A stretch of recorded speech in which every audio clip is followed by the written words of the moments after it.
Bonjour à tous, je vous accueille aujourd'hui une nouvelle fois chez moi. Nous sommes dans la période post-confinement et aujourd'hui, ce message s'adresse de nouveau aux professionnels puisque j'avais décidé que tous les vendredis, il y aurait une vidéo pour les professionnels.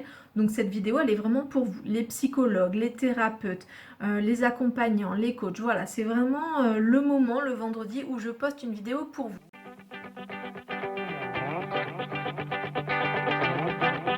Si vous avez envie d'avoir toutes les vidéos, accès à toutes les vidéos, n'hésitez pas à vous abonner, mettre la petite cloche pour recevoir les notifications et comme ça vous aurez toutes les vidéos du vendredi et toutes mes autres vidéos aussi, mais voilà, vous pourrez choisir de regarder que celles du vendredi si c'est plutôt les vidéos professionnelles qui vous intéressent.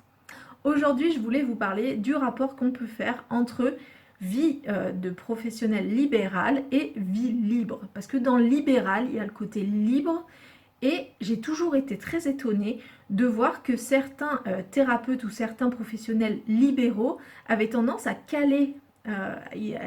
calquer plutôt leur vie de libéral sur la vie de salarié. C'est-à-dire qu'ils calculent leurs heures, ils essayent de se préparer des congés en mode congé payé, ils ne travaillent pas sur les jours fériés, ils ne travaillent pas passer une certaine heure le soir, un peu comme si c'était automatique, sans pour autant qu'il y ait une autre réflexion derrière et sans pour autant que ce soit un vrai choix. Vous voyez le côté un peu de reproduire un conditionnement juste parce qu'on nous a dit que c'était comme ça, juste parce que ça correspond un peu à tout le monde, sans pour autant se poser la vraie question de savoir ben, qu'est-ce que j'ai envie de faire moi en fait. Si j'avais le choix vraiment, qu'est-ce que je ferais comme choix. Donc moi, très vite, dans mon activité libérale, j'ai un peu explosé tous ces carcans-là. D'ailleurs, j'ai travaillé directement en libéral, donc j'ai essayé vraiment de ne pas me faire trop influencer par le côté salarié. Mais voilà, le but pour moi, c'était de faire vraiment et d'agir et d'avoir l'activité qui me corresponde par rapport à moi et mes besoins et par rapport à ce que j'avais envie d'y faire et non pas de me caler, encore une fois, sur un référentiel de 35 heures, tout ça, parce que ça ne me parle pas en fait. Souvent, mon entourage, ma famille, mon conjoint, mon banquier avait tendance à comparer l'activité libérale avec l'activité salariée. Et j'étais toujours très étonnée de ça parce que je trouve que ça ne se compare pas. C'est totalement différent. C'est-à-dire que se dire ah oui, mais t'es beaucoup payé hein, quand même. Oui, 80 euros la séance, ça fait 80 euros de l'heure alors que un salarié est payé 9 euros de l'heure. Mais ça va, t'es payé 10 fois plus qu'un salarié, c'est énorme. Mais arrêtons là. Vous qui êtes professionnel libéral ou qui tendez à l'aide, j'espère que vous ne tombez pas dans ce piège. Non, 80 euros une séance ou 50 euros une séance ou 30 euros une séance, je ne sais pas combien vous facturez, mais il faut vraiment avoir dans la tête, et j'ai mis très longtemps quand même à me le rentrer vraiment dans la tête. En fait, quand on vous paye, ce n'est pas ce qui rentre dans votre poche vraiment, en fait. Bon, sauf si vous détournez l'argent, mais je ne vais pas rentrer dans ces considérations-là. À la rigueur, on en fera une autre vidéo là-dessus. Mais en tout cas, 80 euros qu'un patient vous donne, ce n'est pas 80 euros que vous pouvez manger comme ça dans votre vie, que vous pouvez, dont vous pouvez faire ce que vous voulez. C'est de l'argent qui rentre dans votre société parce que vous êtes en entreprise, mine de rien, vous n'êtes pas forcément sous format société, mais vous êtes en entreprise, donc c'est de l'argent qu'on vous a donné pour votre entreprise, et avec cet argent-là, vous devez payer vos charges, vous devez payer les divers investissements que vous voulez faire pour pouvoir vous développer, vous devez payer un certain nombre de choses. Voilà, si par exemple vous êtes auto-entrepreneur, vous avez 20 à 23% qui doivent être enlevés de cet argent-là, et très souvent, en fait, les professionnels libéraux, notamment au début de leur pratique, bah, en fait, ont un espèce de bug entre l'argent qu'on me donne et l'argent que j'ai. Et c'est pas du tout pareil. C'est mélangé en fait chiffre d'affaires.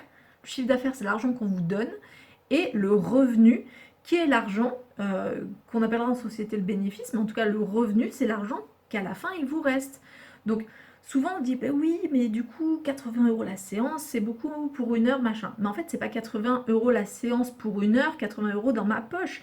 C'est 80 euros qui vont m'être donnés, sur lesquels je vais enlever la part de charge, sur lesquels je vais enlever l'allocation de mon cabinet par rapport à ça, sur lesquels je vais enlever peut-être l'électricité, internet, mes factures de téléphone, la communication, sur lesquelles je vais enlever la part pour laquelle je vais payer ma comptable pour gérer mon activité, ou voilà. Donc déjà, il y a une somme, il y a une partie de cette somme d'argent qui va partir, et puis après, il y a aussi une part de cet argent que vous allez réinvestir pour pouvoir payer d'autres choses. Et dans tous les cas, l'argent qui vous restera, ce n'est pas l'argent relié à une heure.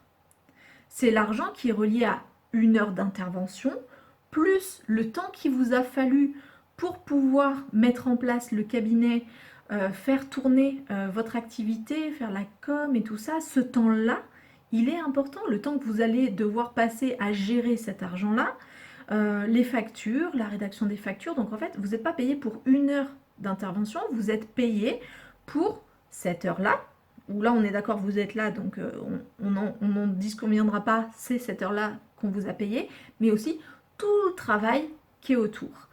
Et très souvent, quand on commence en auto-entrepreneur ou en libéral ou ce que vous voulez, on a tendance en fait à réduire à l'échange commercial de la fin, en fait. C'est-à-dire, j'ai été payé 80 € l'heure. Ben oui, mais en fait, c'est pas que pour une heure et puis c'est pas vraiment 80 €. Si on devait faire vraiment le ratio, alors ça dépend de combien de temps vous mettez et combien d'énergie vous mettez pour arriver à avoir ce patient-là dans votre cabinet pour cette heure-là. Mais en tout cas, probablement qu'on en enlèverait la moitié. Et encore une fois, ça dépend du système que vous allez mettre en place. Donc, une des façons de pouvoir augmenter son revenu, c'est d'avoir un système qui tourne bien. Donc, c'est l'objet de ces vidéos, de vous expliquer l'histoire du système qui tourne bien, enfin, des astuces pour que votre système tourne bien en tout cas. Et c'est l'objet de la conférence, du webinaire que je fais le 21 mai. Donc peut-être que quand vous allez regarder cette vidéo, le webinaire sera déjà passé, mais ne vous inquiétez pas, je mets en place une formation pour les psychologues et les thérapeutes. Je vous en parlerai dans une autre vidéo, c'est pas l'objet vraiment de cette vidéo, mais voilà. Le but, c'est vraiment d'avoir un système qui tourne pour minimiser le temps et l'argent qui est pris finalement sur ce que vous faites rentrer. Et après, faire rentrer beaucoup plus de personnes. Parce que si vous faites juste une démarche de avoir plus de clients, avoir plus de patients, mais que vous avez un système, un fonctionnement qui bouffe cet argent et qui vous bouffe tout votre temps, vous aurez à la fin rien dans vos poches, plus de temps pour votre famille. Et là, est-ce qu'on pourra vraiment parler d'activité libérale? Bah non, en fait. Sauf si pour vous, être libre, c'est le fait de passer tout votre temps à travailler pour rien.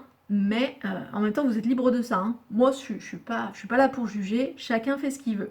En tout cas, voilà, gardez vraiment ça en tête. C'est l'astuce, ou en tout cas, c'est le point de réflexion que je vous amène à avoir aujourd'hui. C'est vraiment le côté, est-ce que vous ne seriez pas en train de confondre chiffre d'affaires et revenu à la fin? Est-ce que vous avez un fonctionnement qui finalement vous bouffe votre temps, vous bouffe votre argent? Et est-ce qu'il ne vaudrait pas mieux avoir un système qui on consomme moins avant même de penser à ramener encore une fois plus de patients, hein, ramener, ramer plus rapidement sur un bateau qui a un trou dans la coque, à la fin vous coulez quand même.